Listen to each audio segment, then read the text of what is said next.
afternoon, you're watching the English newscast on Future Television. I'm Linda Tamim, and these are today's top stories. Army Commander General Jean Ahwaji reveals that the Army's operation along Lebanon's eastern border the day before was a preemptive strike. Public Works and Transport Minister Ghazi Zaited vows to improve conditions at Beirut's International Airport as London orders to stop cargo movements from the facility. And UN Special Envoy to Syria, Staffan de Mistura, is heading to Damascus tomorrow to meet with senior government officials on key details of a 6-week ceasefire in Aleppo. The Army continues to target militant posts on the outskirts of the northeastern border village of Ras Baalbek in the Bekaa. The sounds of explosions were heard in nearby villages in the area. The Lebanese Army helicopters accompany troops on the field along Lebanon's eastern mountain range. Army Commander General Jean Ahwaji and Defense Minister Samir Muqbil also toured the outskirts of Ras Baalbek to inspect the progress of the military operation. More details in this report. The Lebanese Army's posture will not remain defensive in its war against terrorism, according to Lebanese Army Commander General Jean Ahwaji in Ras Baalbek. His remarks come a day after the Lebanese Army drove jihadis from the two strategic hilltop positions along the northeastern frontier with Syria in a preemptive operation. For his part, Ahwaji stressed that the continuous sacrifices made by soldiers deployed along Lebanon's border are aimed at safeguarding the nearby villages and blocking any infiltration attempts by terrorist organizations. The unique military operation reflects the Army's strict decision to combat terrorism and protect citizens, he said. The Army Command also added that in a communiqué, the operation was in line with efforts to secure villages near the border with Syria. The statement did not name any militants specifically, but most are believed to be from the Islamic State group. They and the Al-Qaeda-linked Nusra Front have been holding around 20 Lebanese soldiers and policemen hostage since last August. Ahwaji visited along with Defense Minister Samir Muqbil in Ras Baalbek to meet with troops in an effort to boost morale. He stressed that the Lebanese Army will remain the sole guarantor of Lebanon's stability. He said, quote, "We will not let Takfiri terrorists defeat us," adding that the war against jihadis was open-ended. The Lebanese Army's primary mission, he said, has been defending Lebanon and its citizens against external aggression, maintaining internal stability and security, and confronting threats against the country's vital interests. The region was largely quiet overnight, following a day of clashes that led to the deaths of 3 militants and saw several soldiers wounded. The military has maintained a pattern of hammering militants embedded along the Lebanese-Syrian border, particularly on the outskirts of Ras Baalbek and the outer edges of nearby Ajsel, for about 10 to 15 minutes every day for a few hours in a bid to repulse any possible attack by ISIS or the Nusra Front. 5 soldiers were wounded on Thursday in the clashes on the outskirts of Ras Baalbek following the Army's dawn offensive. The policy of preemptive shelling was put in place after 8 soldiers, including an officer, were killed and 22 others were wounded in fierce clashes with ISIS militants on the outer edge of Ras Baalbek late last month. Public Works and Transport Minister Ghazi Zaited has vowed to improve conditions at Beirut's International Airport after British Airways was ordered by authorities in London to stop cargo movements from the facility. During a press conference, Zaited said the changes introduced by British Airways compel some changes at the airport, and the airport will get equipment to detect explosives. Reports say the airline has been ordered to stop the transport of goods starting March after the airport failed to meet international inspection standards. Informed sources said other countries were mulling to take similar decisions if the facility's authorities did not seek to improve cargo inspection measures. Lebanese Foreign Minister Gibran Bassil has met his Colombian counterpart in Bogota to review bilateral trade and cooperation between the two countries. Bassil and his delegation were received by Maria Angela Holguin at Colombia's Foreign Ministry, where the two ministers signed agreements, including cultural exchanges. Holguin said Colombians felt culturally connected to Lebanon and that both nations were seeking to strengthen trade. Lebanon and Colombia also signed an agreement on visa exemptions for diplomatic service and special passports. Bassil was in Colombia as part of his tour of the region, which kicked off in Mexico, Cuba, and Ecuador. Lebanon has officially become the 63rd member of a tourism program organized by the United Nations World Tourism Organization. Talib al-Rifai, Secretary General of the United Nations World Tourism Organization, made the announcement after meeting with Prime Minister Tamam Slam in the Grand Sarai. He says the program, which was launched in 2012, serves to raise awareness among heads of states on the importance of the tourism sector and the need to support it. Rifai said his meeting with Salam looked into means of reviving Lebanon's tourism sector and waves of supporting projects initiated by Lebanon's tourism ministry.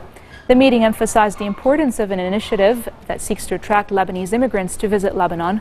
The Secretary General said the 14 million Lebanese expats should serve as tourism ambassadors that would work to the benefit of the sector.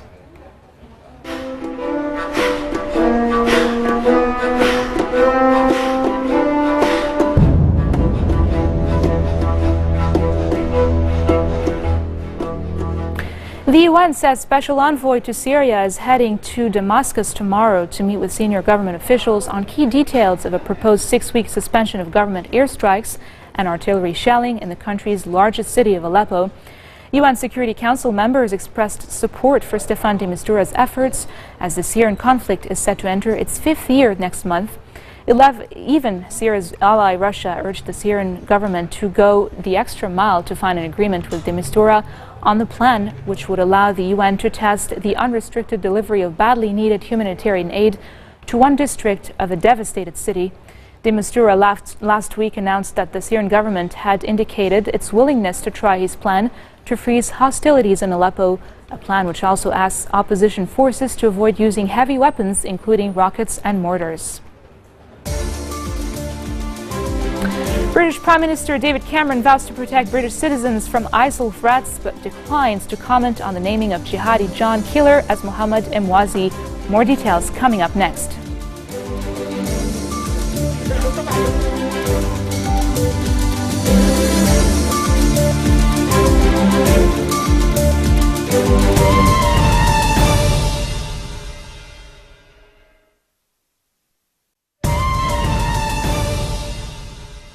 Welcome back. Fierce fighting have erupted in Iraq's Anbar province, with reports that the Islamic State has seized a strategic bridge that connects the cities of Baghdadi and Haditha. Iraqi troops have been trying to recapture Baghdadi from the armed group. Sources within the Anbar Operations Command say 20 Iraqi troops had been killed in the battles, and there were almost no casualties on the part of the Iraqi forces, but many casualties on the enemy side. British Prime Minister David Cameron says Britain will do everything it can to track down those who committed appalling crimes against British citizens, but declined to comment on the naming of jihadi John killer as Mohammed Emwazi. On Thursday, the masked jihadi John killer who fronted Islamic State beheading videos was identified as Mohammed Emwazi, a British computer programming graduate from a well-to-do London family who was known to the security services. The black-clad militant brandishing a knife and speaking with an English accent was shown in videos released by the Islamic State, apparently decapitating hostages, including Americans, Britons, and Syrians. The 26-year-old militant used the videos to threaten the West, admonish its Arab allies, and taunt President Barack Obama and British Prime Minister David Cameron before petrified hostages cowering in orange jumpsuits. Well, first of all, I'm not going to talk about specific individuals and specific cases, but I'd just make 3 points. First of all, when there are people anywhere in the world who commit appalling and heinous crimes against British citizens, we will do everything we can with the police, with the security services, with all that we have at our disposal to find these people and put them out of action. That is the #1 priority for me. Second point, I work very closely with our security services. I meet with them regularly.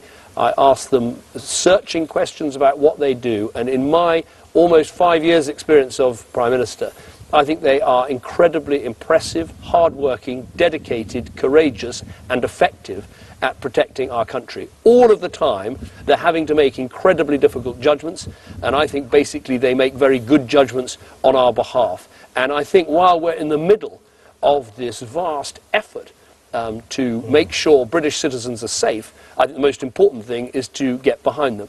Third point, in our country we do have proper ways of calling security and intelligence services to account and scrutinising the work that they do, not least through the Intelligence and Security Committee in the House of Commons and in Parliament, which has been considerably strengthened in this Parliament by this government with additional resources. So I'm satisfied we have in place the right ways of scrutinizing the work that these extraordinary men and women do on our behalf. And all I can say is, even in the last few months, their dedication and work has saved us from plots on the streets of the United Kingdom that could have done immense damage. And so I think it is a moment to stand up and thank them for the work they do on our behalf.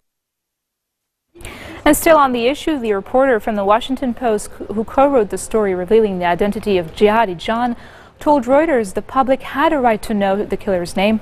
Reporter Adam Goldman co-wrote the Washington Post article with Suad Mikhanet, which revealed that the man who was featured in several Islamic State beheading videos was indeed Muhammad Imwazi. The name was clear to U.S. intelligence agencies and British authorities by September 2014. So only weeks after they had the name. It's widely known in the intelligence communities. So I was assembling bits and pieces along the way.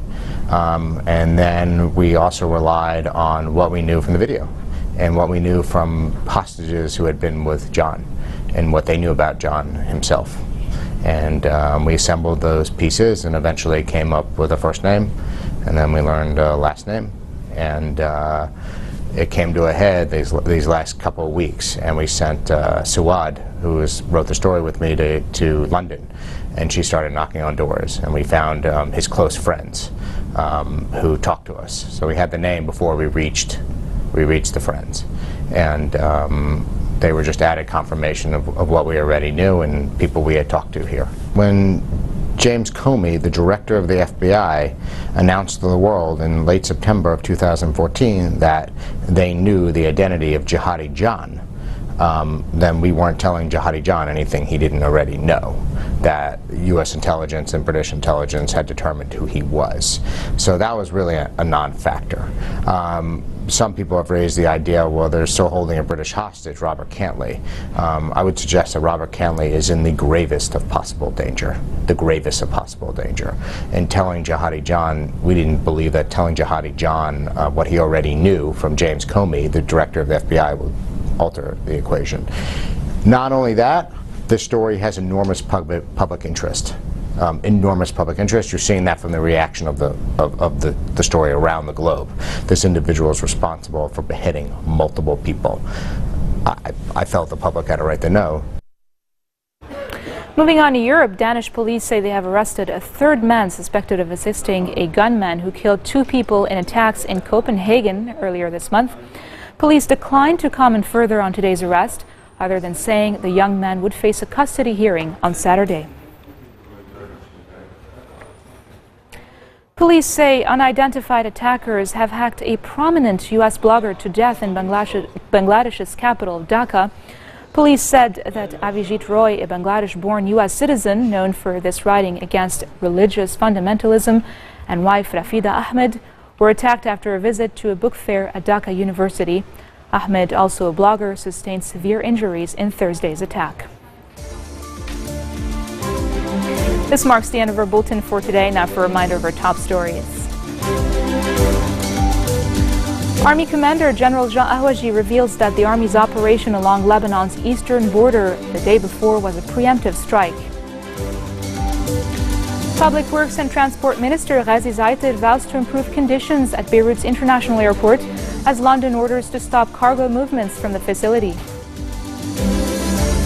And UN Special Envoy to Syria, Staffan de Mistura, is heading to Damascus tomorrow to meet with senior government officials on key details of a 6-week ceasefire in Aleppo. Those are your Friday headlines from us here at Future Television. I'm Linda Tamim, wishing you all a very nice weekend.